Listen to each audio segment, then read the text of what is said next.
Hello, friends, and happy Thursday! Woohoo! I am so excited to be here with you tonight. We're going to wait for Sarah to hop on with here. I'm going to get up my notes. We are talking all about protein tonight, so I cannot wait to share all of this with you.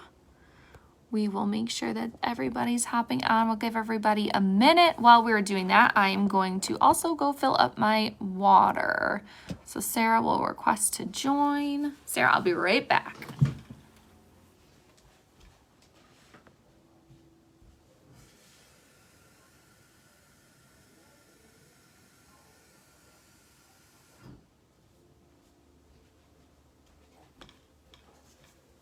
Okay, we did not mean to make it look funky here. All right, Sarah is watching. Sarah is going to be on with us live. I'm going to get my camera set up, and we are going to get talking about this in just 1 minute. There we go. Now we've got the Sarah Hayes. Hi, Emily Tills. How are ya? I'm doing good. How are you doing? Good. Let me go grab my headphones. Give me 1 second. I gotta remember to do that when we do these. Hi, everyone. Let me turn my volume up. For some reason, when I don't have these in, you sound like you're underwater. Oh, Now we're good. oh gosh, I'm sorry. I'm like, where is she? She's so far away. Now we're good. It's probably my phone stand. I hold up my phone stand, so I don't know if that's what makes it sound like. So I'm sorry, everyone, if I sound no, you're good. I know other people have said you sound fine, so I think it might just be me. You're good. But thanks everybody for hopping on with us. Suzanne says hello, welcome, Suzanne. It looks like we got Laddie on here. We got Jennifer. I'm so excited to be here tonight. We're going to talk all about protein. So as you are hopping on to watch this live with us, please comment Team Live. If you're watching this replay, please comment Team Replay. This is going to be a fun, really informational one to talk about one of the major macronutrients. So Sarah, why don't you tell us what the 3 macronutrients are? I feel like I'm quizzing you right now. Tell us what the 3 macronutrients are, and let's give me like a little bit of like a protein like teaser. Okay. So we got 3 big ones, the 3 macronutrients, everyone. The first one I'm sure everyone knows of, and you either have a love or hate relationship with them, is carbohydrates. That's your primary source of energy. That's what supplies your brain with nutrients, and that's how you function. The other one is another love or hate one, is fat. Fat is helps you stay full longer, and it helps your body metabolize, and there's a lot of different good things with fat. And then last but not least is protein. Protein's the last macronutrient, sorry. It's a big macronutrient.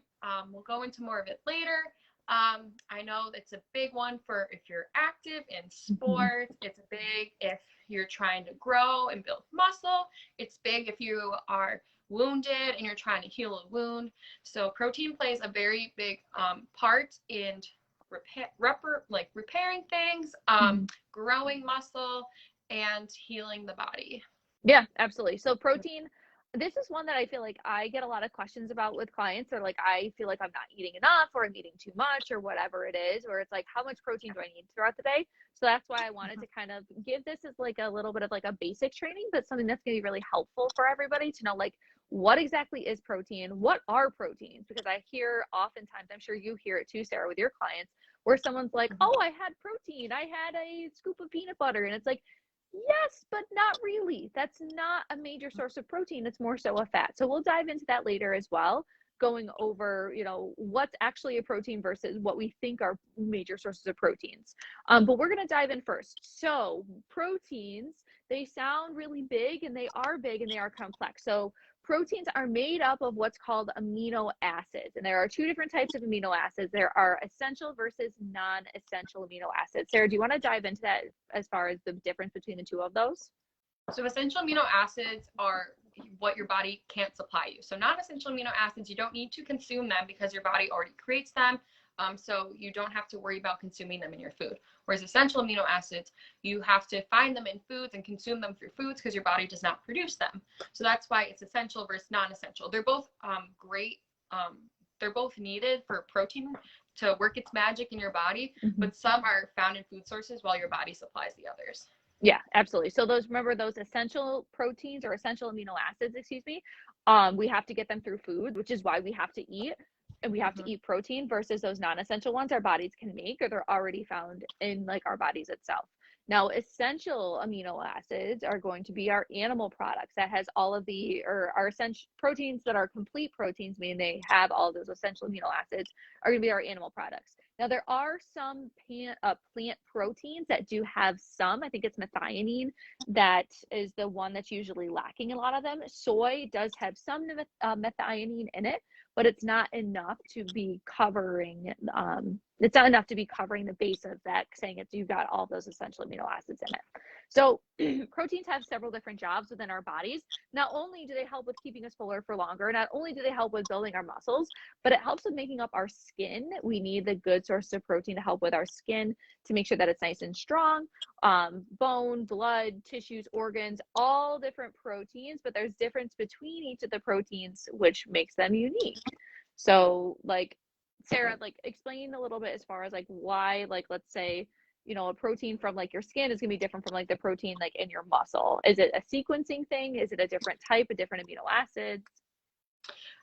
So they're different sequences, basically. They're different sequences. So the ones in your skin is not going to work the same as your muscle, because your muscle, you're trying to make it grow bigger, stronger, so that your body has the support it needs. Whereas the skin is trying to make sure your body is covered so that no like bacteria or anything get into that. So that's why the protein, if you look at your skin versus your muscles, they're very different from each other, but it's still protein. They're just different types of sequences.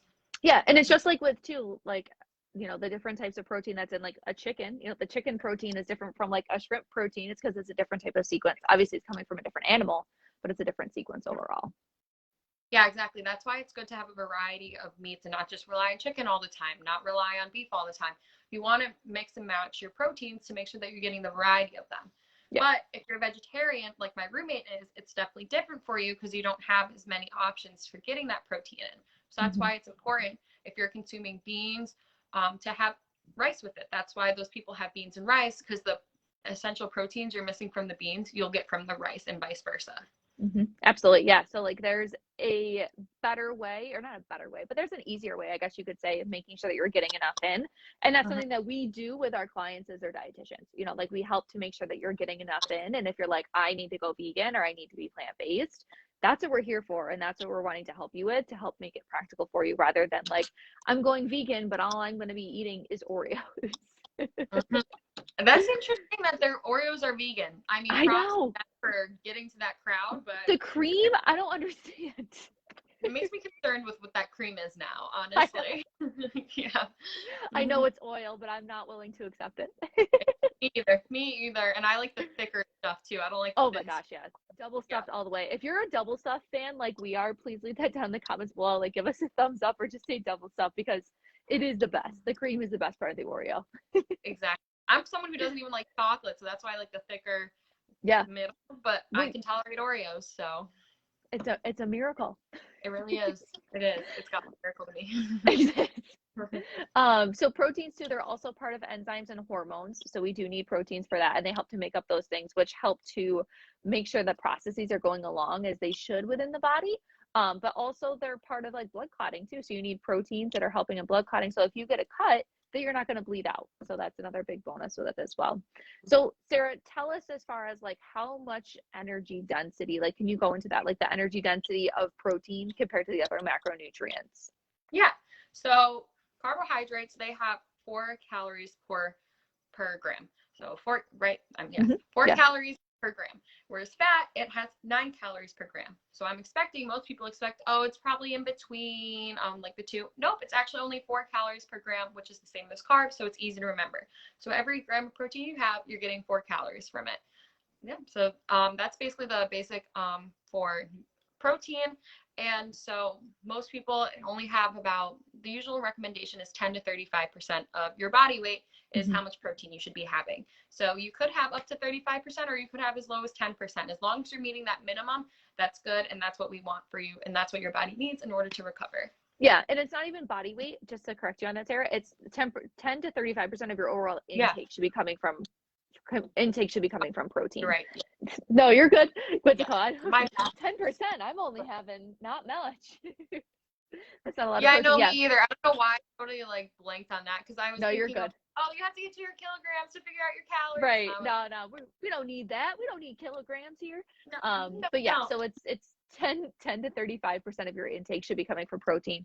That's something that Sarah and I can help you figure out as one of our clients, is how much you need, what that looks like, and what that translates into as well.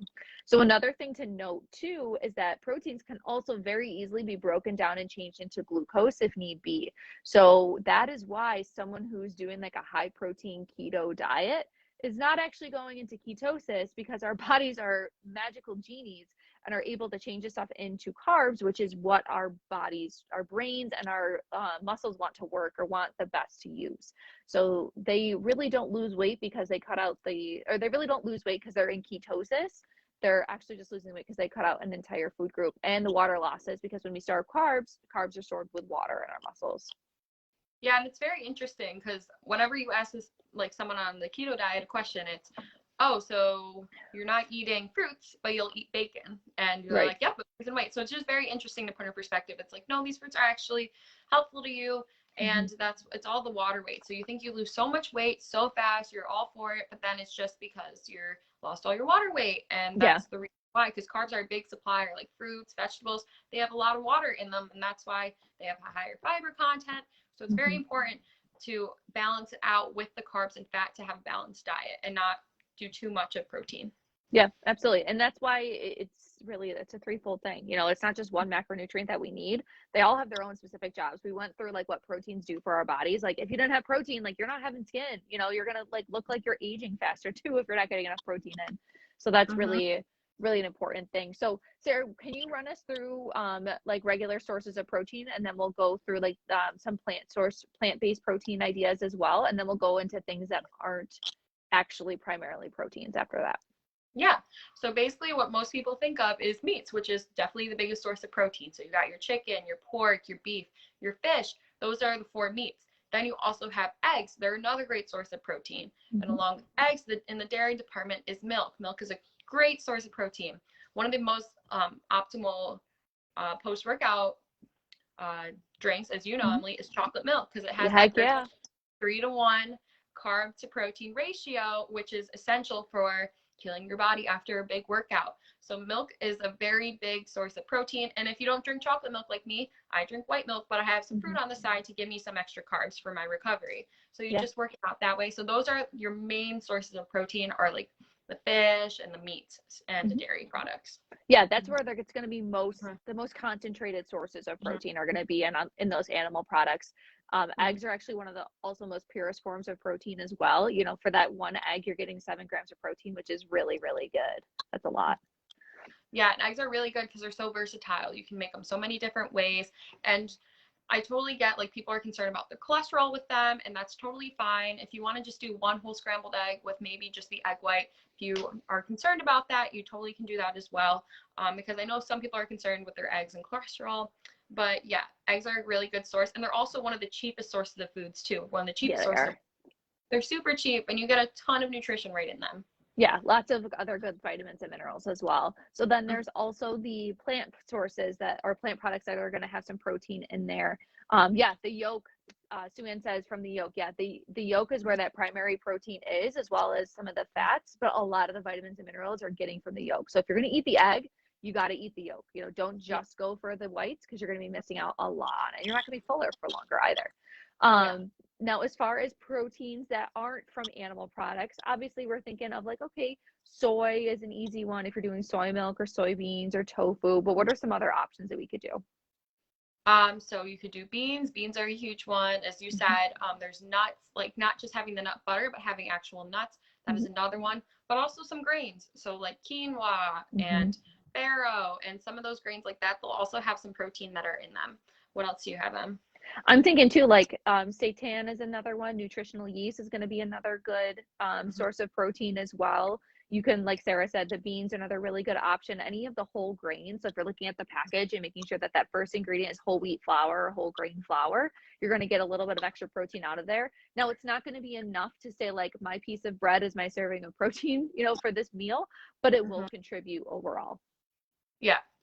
It's very important to, if you are vegetarian or vegan looking to go plant-based, to read the food labels and see how much protein you're really getting from each food, because it's very hard to look to get protein in that diet, just because, like we said, the most concentrated things are in the animal products. So making sure you read those labels and finding those whole grains and beans and mixing them to make sure you get those essential acids, but also knowing how much protein you're really intaking. Yeah, so that's something too. If you're someone who's considering going like plant-based, is we definitely recommend maybe tracking your food for a couple days just to kind of see where you're at with the things like that, with the protein intake, with doing vegan protein sources, before you make any further changes. And always ask for help too.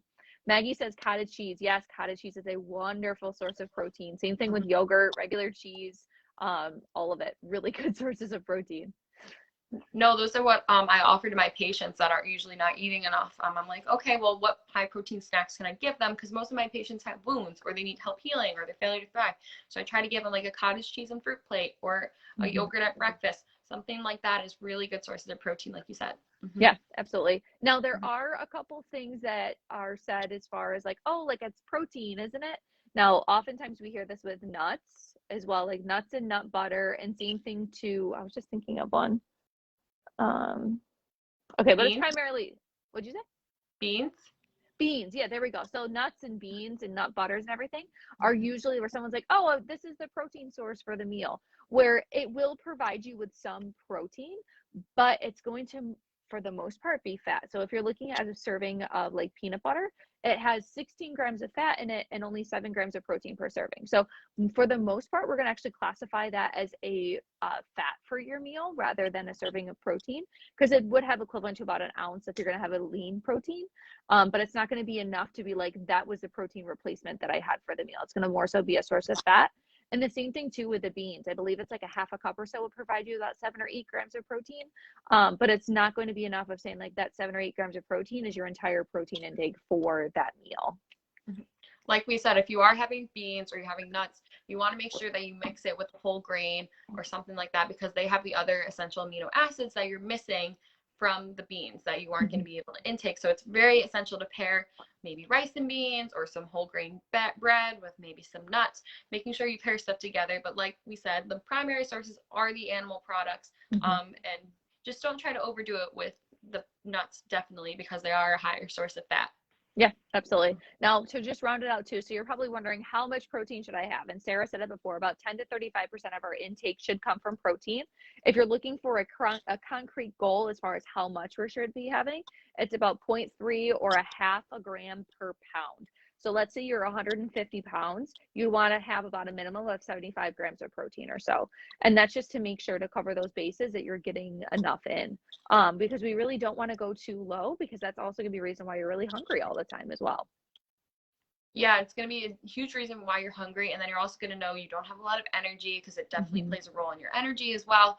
And then it also plays a role in, you could be seeing some brittle nails, or your skin's a little dry, or it doesn't feel hair, all of it. Hair falls out. It plays a lot bigger role than people think. They only think of protein, building muscle. It actually plays a big role in everyone's normal features as well. Yeah, absolutely. Well, if you have any questions, you guys can leave them out in the comments below. But this is kind of our crash course in protein. So I'm super excited that all of you could be on here with tonight. So thank you so much. And thanks, Sarah, for hopping on here with us as well.